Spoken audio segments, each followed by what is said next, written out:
करेंगे market participants के बारे में। देखिए, मार्केट पार्टिसिपेंट्स का मतलब क्या है कि पर्टिकुलर मार्केट में कौन कौन से लोग इन्वॉल्व होते हैं। तो उसी तरीके से यहाँ पे हम ये जानने वाले हैं कि जो हमारा डेरिवेटिव मार्केट होता है उसमें कौन कौन से लोग इन्वॉल्व होते हैं, ठीक है। बट यहाँ पर हम सबके बारे में हम नहीं जानने वाले हैं, ठीक है। There are broadly 3 types of participants in derivative market. मतलब कि अगर हम ब्रॉड टाइप पे अगर हम बात करें तो यहाँ पे आपको 3 तरीके के मार्केट पार्टिसिपेंट्स आपको देखने मिलते हैं। मतलब 3 टाइप के, कितने टाइप के? 3 टाइप के, ठीक है। एक तो होता है उसमें हेजर्स, दूसरे होते हैं हमारे ट्रेडर्स जिन्हें आप बोल सकते हो स्पेकुलेटर्स, और तीसरे होते हैं हमारे आर्बिट्रेजर्स, ठीक है। तो पहले हम बात करते हैं कि हेजर्स होते कौन हैं। सपोज दैट मान लेते हैं कि मैंने 1 लाख के शेयर बाय कर रखे हैं, ठीक है। 1 लाख के मैंने शेयर बाय कर रखे हैं और 1000 रुपये के प्राइस पर, ठीक है। अब मुझे लग रहा है कि मार्केट नीचे गिरने वाला है, तो मैंने क्या करा, मैंने 1 लाख रुपए के, इसको एक सिंपल एक एग्जांपल की मदद से लेते हैं। देखिए, मान लेते हैं मैंने 1000 शेयर बाय करे हैं, 1000 शेयर और 100 रुपये के प्राइस पर, ठीक है। अब मुझे लग रहा है कि मार्केट में गिरने वाला है, मार्केट 100 रुपये से 90 रुपये जाने वाला है। तो मैंने क्या करा, जैसे मार्केट नीचे गिरा, मतलब मैंने क्या करा, मैंने ना इसके शॉर्ट खरीद लिए। देखिए, अभी क्या है कि अभी मार्केट 100 से ऊपर जाएगा तो मुझे प्रॉफिट होगा। तो लेकिन अगर अगर मान लेते हैं मैंने अगर इसमें शॉर्ट सेलिंग करी तो उसमें क्या होगा कि मार्केट नीचे जाएगा तब मुझे प्रॉफिट होगा।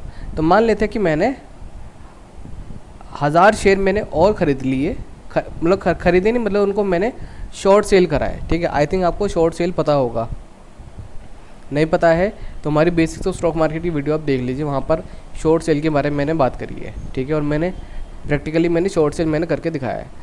तो मैंने 1000 शेयर शॉर्ट सेल कर दिए।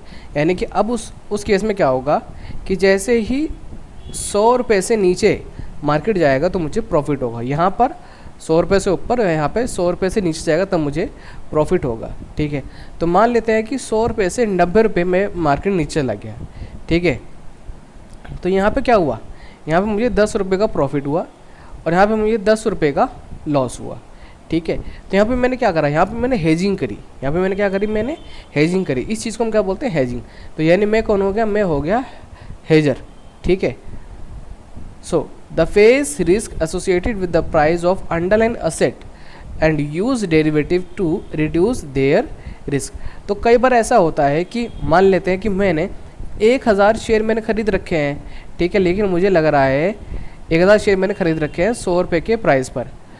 अब मुझे लग रहा है कि मार्केट नीचे गिरने वाला है, तो मैं क्या करता हूँ, मैंने इसके जो डेरिवेटिव्स है ना मैंने वो बाय कर लिए, ठीक है। मैंने इसके डेरिवेटिव क्या कर दिए, मैंने बाय कर लिया ताकि मैं इसको हेज कर सकूँ, ठीक है। इससे क्या होगा कि मेरा जो रिस्क है वो मेरा कम हो जाएगा। तो डेरिवेटिव का यूज़ आमतौर पे हेजिंग के लिए भी यूज़ किया जाता है, ठीक है। अब इसमें अलग अलग चीज़ें इन्वॉल्व होती है। सो corporations, investing institutions and banks all use derivative products to hedge or reduce their exposure to market variables, ठीक है। तो यानी कि जितने भी कॉरपोरेशंस हैं और इन्वेस्टिंग इंस्टीट्यूशंस हैं वो सभी डेरिवेटिव का यूज़ करती हैं अपने रिस्क को कम करने के लिए। अब वो चाहे वहाँ पर किसी भी टाइप का प्रोडक्ट क्यों ना हो, मतलब किसी भी टाइप की अंडरलाइन एसेट क्यों ना हो, क्योंकि आज के टाइम पर हर तरीके के अंडरलाइन एसेट के लिए यहाँ पर डेरिवेटिव अवेलेबल है मार्केट में। अब हम बात करते हैं कि जो ट्रेडर्स है वो कौन होते हैं, और जो या फिर आप बोल सकते हो जो स्पेकुलेटर्स है वो कौन होते हैं। तो नॉर्मल लैंग्वेज में हम बात करते हैं, अगर मैं क्या कर रहा हूँ, मैं शेयर आज खरीद के आज बेच रहा हूँ, ठीक है। और मुझे मार्केट के बारे में मुझे कुछ नहीं पता, बस मैं मार्केट को बस अंदाज़ा लगा रहा हूँ मैं, ठीक है, कि अच्छा मार्केट आज ऊपर जा रहा है तो ठीक है मैंने शेयर खरीद लिया और मुझे लग रहा है कि आज प्रॉफिट हो जाएगा, नीचे जा रहा तो मैंने शॉर्ट सेलिंग कर ली। तो उसी चीज़ को हम बोलते हैं ट्रेडर्स, ठीक है। मतलब जो शेयर बाय सेल करते हैं और उनको और कुछ नॉलेज नहीं होती है, ठीक है। मतलब वो सिर्फ शेयर को वो बाय सेल करते हैं, वो भी जो मूवमेंट होता है उसके देख के, मतलब मार्केट का जो मूवमेंट होता है उसको देखकर, ठीक है।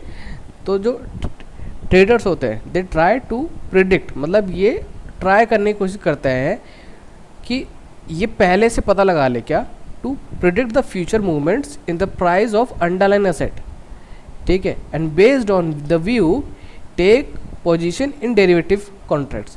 अब देखो मान लेते हैं कि आपने रिलायंस का जो शेयर है आपने वो देखा, आपको लग रहा है कि रिलायंस का शेयर आप ऊपर जाएगा। अब हमें पता है कि अगर रिलायंस का शेयर ऊपर जाएगा तो यानी कि उसका जो डेरिवेटिव है वो भी ऊपर जाएगा, यानी उसका फ्यूचर एंड ऑप्शन वो भी क्या है, वो भी ऊपर जाएगा।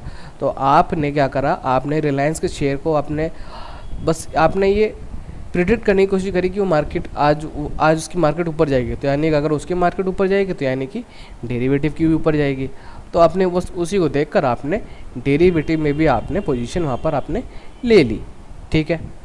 तो derivatives are preferred over underlying asset for trading purpose. तो आमतौर पर क्या होता है कि डेरिवेटिव मार्केट में भी जो अंडरलाइन एसेट होती है वो ट्रेडिंग के लिए बहुत ही अच्छा सोर्स माना जाता है, ठीक है, क्योंकि हमें पता, क्योंकि होता ये है क्योंकि डेरिवेटिव में ना एक तो जो वॉल्यूम है वो ज़्यादा होती है, ठीक है, वहाँ पर हम एक दो शेयर तो हम बाय करते नहीं है, वहाँ पर पूरा जो कॉन्ट्रैक्ट होता है, ठीक है, मतलब उसमें पूरा लॉट होता है, 75 शेयर का एक लॉट होगा, 250 शेयर का एक लॉट होता है, तो उसमें पूरे के पूरे लॉट बाय सेल होते हैं, तो वहाँ पे प्रॉफिट भी ज़्यादा है बट लॉस भी वहाँ पे ज़्यादा है, ठीक है। और वहाँ पे फिर हमें लिवरेज भी मिल जाता है। लिवरेज का मतलब क्या है यहाँ पर, मतलब मार्जिन। जैसे अगर मुझे 1 लाख रुपए के अगर मुझे शेयर खरीदना है, ठीक है, तो और अगर मुझे 5 गुना लिवरेज मिल रहा है तो उस केस में मुझे मेरे अकाउंट में सिर्फ 20,000 रुपये होने चाहिए बस। तो 20,000 रुपये दे के मैं 1 लाख के जो शेयर है वो मैं बाय कर सकता हूँ। अब आर्बिट्रेजर्स कौन होता है, देखिए आर्बिट्रेजर्स वो लोग होते हैं जो एक मार्केट से कोई चीज़ खरीद के दूसरे मार्केट में बेचते हैं। सपोज दैट मान लेते हैं कि मैं एक सब्जी मंडी गया, वहाँ मैंने देखा कि आलू का भाव है 10 रुपये किलो, ठीक है। दूसरी मंडी गया, वहाँ पे देखा वहाँ पे आलू का भाव है 8 रुपये किलो, ठीक है। तो मैंने क्या करा, दूसरी मंडी से मैंने 8 रुपये पे आलू उठाए और इस वाली मंडी पे गया, मैंने 10 रुपये पे आलू बेच दिया, ठीक है। तो यानी कि मैं कौन कहलाऊँगा, मैं कहलाऊँगा आर्बिट्रेजर। मैं कौन कहलाऊँगा, मैं आर्बिट्रेजर। तो आर्बिट्रेजर्स आमतौर पे यही लोग होते हैं, वो एक मार्केट से प्रोडक्ट को ख़रीद के दूसरे मार्केट में वो बेच देते हैं, बस। अब हम बात करते हैं टाइप्स ऑफ डेरिवेटिव्स मार्केट की। In the modern world there is huge variety of derivative products available. ये तो हमको पता है कि आज के टाइम पे हमारे पास variety of derivative product available है मार्केट में, ठीक है। They are either traded on organized exchange, मतलब या तो वो जो डेरिवेटिव प्रोडक्ट है या तो वो जो ऑर्गेनाइज्ड एक्सचेंज है या तो वहाँ पर वो खरीदे बेचे जा रहे हैं, ठीक है। और agreed directly between the contracting counter parties over the telephone और थ्रू इलेक्ट्रॉनिक मीडिया, या फिर वो क्या होता है वो OTC के माध्यम यानी कि ओवर द काउंटर यानी ऑफलाइन, ठीक है। ऑफलाइन भी कहते हैं वो ट्रेड हो रहा है, यानी समझिए, यानी यहाँ पे दो आपको मार्केट देखने को मिलेगी। एक तो हमारा एक ऑर्गेनाइज्ड एक्सचेंज होता है, जिस तरीके से हम शेयर भी हम 2 तरीके से हम बाय सेल कर सकते हैं। एक तो भैया कि मार्केट पे, एक तो होता है कि मैं नॉर्मली मैं किसी से मैं शेयर खरीद लूँ और मैं उसके जो डीमैट अकाउंट है मैं उसमें जो शेयर है मैं वो ट्रांसफ़र कर दूँ, ठीक है। हम इस तरीके से भी हम कर सकते हैं। तो इस तरह की जो मार्केट होती है उसे हम बोलते हैं OTC यानी कि ओवर द काउंटर मार्केट, ठीक है। So over the counter market is not a physical market place but a collection of broker dealers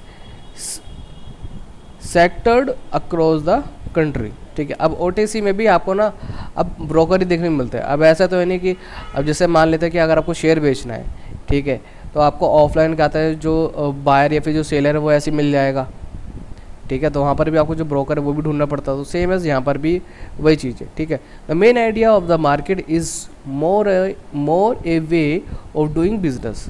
तो मार्केट का जो मेन आइडिया वो ये है कि हम कैसे ज़्यादा बिजनेस हम कर सकते हैं सिर्फ एक प्लेस से नहीं, ठीक है। मतलब ज़्यादा प्लेस, एक ही प्लेस से हम ज़्यादा बिजनेस कैसे कर सकते हैं। जैसे कि जो स्टॉक एक्सचेंज है वहाँ से ज़्यादा क्वांटिटी में आज के टाइम पे बिज़नेस हो रहा है, क्योंकि अब जो टेक्नोलॉजी है वो भी आ गई है। Buying and selling of contracts is matched through negotiated bidding process over a network of telephone or electronic media that link thousands of intermediaries। अब होता ये देखिए, आप सपोज दैट अगर मैंने किसी सॉफ्टवेयर का यूज़ करके मैंने कोई ऑर्डर प्लेस करा जिसकी मुझे 1 लाख शेयर मुझे बाय करना है, ठीक है, तो ऐसा तो है नहीं कि वो मुझे ऑटोमेटिक मिल जाएंगे। जो सॉफ्टवेयर है वो देखेगा कि क्या कोई 1 लाख शेयर सेल कर रहा है। जैसे अगर मुझे बेचने हैं, मुझे ख़रीदना है 1 लाख शेयर, ठीक है, तो जो सॉफ्टवेयर पहले चेक करेगा कि क्या कोई 1 लाख शेयर जो है कोई सेल कर रहा है, और क्या उस प्राइस पर, मतलब देखिए अब मैं 1 लाख शेयर में ख़रीदना चाहता हूँ 10 रुपये के प्राइस पे, तो क्या कोई 1 लाख शेयर बेच रहा है 10 रुपये के प्राइस पे। अगर वो मैच होगा ऑर्डर तभी तो वो जाकर वो एग्जीक्यूट होगा, अदरवाइज़ नहीं होगा। OTC derivative markets have witnessed a substantial growth over the past few years, very much contributed by the recent development in information technology. The OTC derivative markets have banks, financial institutions, and sophisticated market participants like hedge funds, corporations, and high net worth individuals. OTC derivative market is less regulated market because these transactions occur in private among qualified counterparties who are supposed to be capable enough to take care of themselves। अब देखिए OTC market हमको पता है कि वो तो offline होती है, ठीक है, और वहाँ पे जो रेगुलेशन है वो भी मतलब ना के बराबर ही समझ लो। और बाकी जो हमारे जो हाई नेट वर्थ जो इंस्टीट्यूशंस वगैरह हैं, ठीक है, वो आम तौर पे अगर आप देखोगे तो वो धीरे धीरे करके ना, मतलब हमें पता है देखिए ऑनलाइन मार्केट तो है डेरिवेटिव की, बट OTC मार्केट भी यानी कि ओवर द काउंटर मार्केट भी अब धीरे धीरे करके वो भी ग्रो हो रही है, ठीक है, क्योंकि वहाँ पे जो रूल्स एंड रेगुलेशन है वो बहुत ही कम है। The OTC derivative market transaction among the dealing counterparties have following features compare to exchange traded derivatives. अब हम ये देखते हैं कि क्या डिफरेंस है OTC मार्केट में और एक्सचेंज ट्रेडेड डेरिवेटिव्स में। यानी कि अगर हम डेरिवेटिव अगर हम ट्रेड कर रहे हैं एक्सचेंज पर, ठीक है, देखिए अगर हम एक्सचेंज पे अगर हम डेरिवेटिव अगर हम बाय सेल कर रहे हैं, और अगर हम OTC यानी कि ऑफलाइन अगर हम डेरिवेटिव बाय सेल कर रहे हैं तो उसमें डिफरेंस क्या क्या है। Contracts are tailor made to fit the specific requirement of dealing counter parties. अब होता ये है कि देखिए अब ऑनलाइन में जो भी कॉन्ट्रैक्ट्स होता है ना वो ऑटोमेटिक वो मतलब पहले से ही रेडी होते हैं, बस जो पार्टीज होती हैं उनको क्या करना होता है, उनको साइन करने होते हैं बस, ठीक है। बट अगर हम बात करते हैं ऑफलाइन मार्केट की तो वहाँ पर वो उसको कस्टमाइज़ कर सकते हैं अपने तरीके से, उसको वो चेंज कर सकते हैं। अब रही बात रिस्क की, तो ऑनलाइन में रिस्क कम है बट ऑफलाइन में रिस्क वहाँ पे ज़्यादा है, ठीक है। The management of counter party is risk is decentralised, यानी कि OTC मार्केट में जो हमारा रिस्क है वो ज़्यादा है, ठीक है। There are no formal centralised limits on individual position leverage और मार्जिन्स, ठीक है। यानी कि यहाँ पर आपको मार्जिन लिवरेज वगैरह भी आपको मतलब ठीक तरीके से आपको देखने को मिलेगा ही नहीं अगर हम बात करते हैं OTC मार्केट में ऑफलाइन में। बट ऑनलाइन में तो आपको मार्जिन वगैरह लिवरेज वगैरह तो आपको देखने को मिलता है। अगर आपको मार्जिन लिवरेज वर्ड अगर आपको समझ नहीं आ रहा है तो डोंट वरी, आगे एक चैप्टर है मार्जिन से रिलेटेड, उसमें आपको समझ में आ जाएगा। अदरवाइज़ आप जो सिक्योरिटीज़ ऑपरेशन का हमारा कोर्स है वो ऑलरेडी मैंने अपलोड कर रखा, तो उसमें मार्जिन के जो मार्जिन का चैप्टर है, चैप्टर आई थिंक 4 है, 4 या 5 है, तो वो देख लीजिए आप, ठीक है। तो उसमें आपको मार्जिन लेवरेज आपको ठीक से समझ में आ जाएगा, अदरवाइज़ आपको दिक्कत आ जाएगी, ठीक है। There are no formal rules and mechanism for risk management to ensure market stability and integrity. हाँ, ये तो हमको बता देखिए OTC मार्केट में वहाँ पर आप एक इंटीग्रिटी, ठीक है ना, और जो रिस्क है, ठीक है, आप उसको मेजर अप कर ही नहीं दे सकते, ठीक है। और जो ट्रांजेक्शन है वो होती है प्राइवेट, तो यानी कि आप पूरी मार्केट को आप मतलब आप पूरी मार्केट को आप देख नहीं सकते कि कहाँ पे कितनी कितनी ट्रांजेक्शन वहाँ पर हो रही है, ठीक है। ऑन द कॉन्ट्रेरी अगर हम बात करते हैं एक्सचेंज ट्रेडेड कॉन्ट्रैक्ट्स की, तो वहाँ पर आपको सारी चीज़ देखने को मिलती है। वहाँ पर वो स्टैंडर्डाइज है। स्टैंडर्डाइज का मतलब क्या है कि कॉन्ट्रैक्ट पहले से ही बने हुए होते हैं, उसमें सारी डिटेल लिखी होती हैं और वो रेगुलेटेड होते हैं, मतलब ऐसे नहीं है कि वो रेगुलेटेड नहीं है, और वहाँ पे रिस्क आपका ना के बराबर है, ठीक है।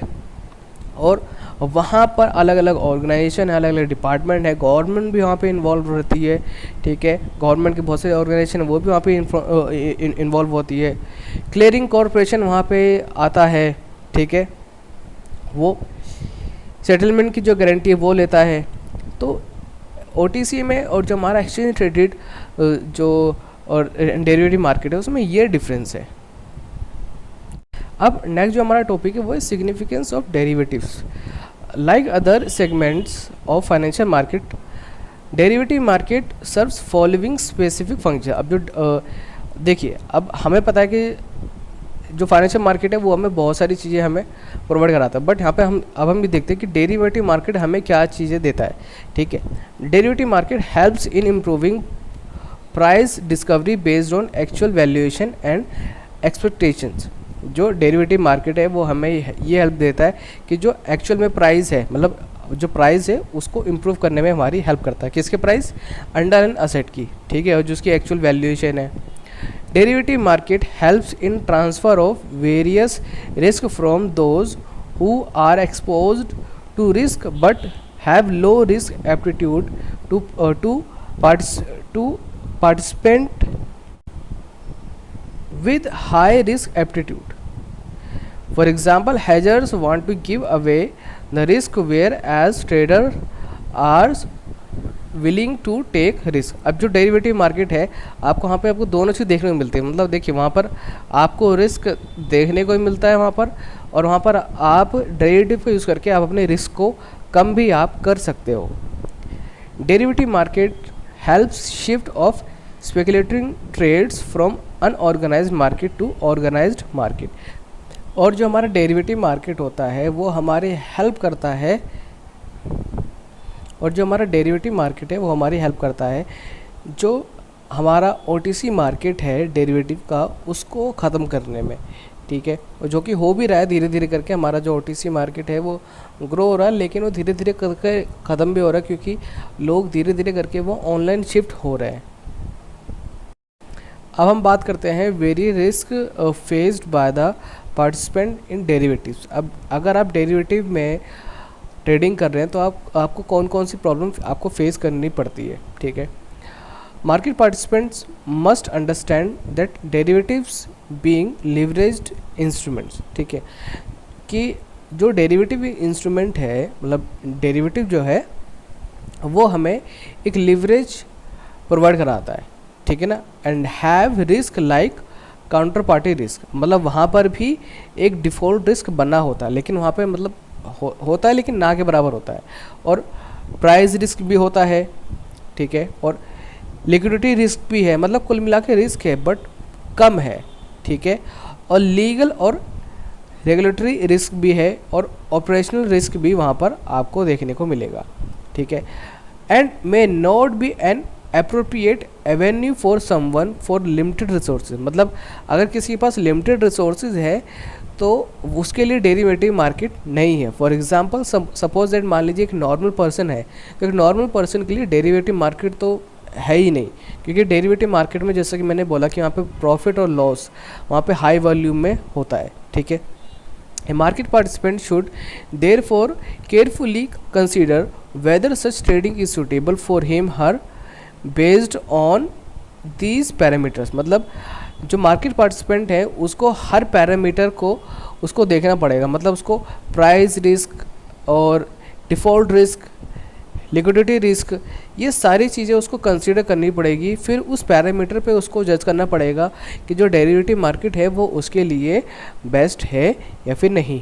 Market participant who trade in derivatives are advised to carefully read model risk disclosure document, मतलब जो भी बंदा डेरिवेटिव मार्केट में ट्रेडिंग कर रहा है उसको मॉडल रिस्क डिस्क्लोजर डॉक्यूमेंट पढ़ना ज़रूरी है, जो कि ब्रोकर के द्वारा दिया जाता है। यानी सपोज जब भी आप अपना डिमिट ट्रेडिंग अकाउंट आप ओपन करवाते हैं तो आपको मॉडल रिस्क डिस्क्लोजर डॉक्यूमेंट आपको दिया जाता है। अगर आप डेरिवेटिव मार्केट में अगर आप ट्रेडिंग करते हो तो ये जो डॉक्यूमेंट है ये आपको पढ़ना ज़रूरी है, ठीक है, और ये हमारे एग्ज़ाम के लिए इंपॉर्टेंट भी है, तो इसका नाम याद रखना, ठीक है।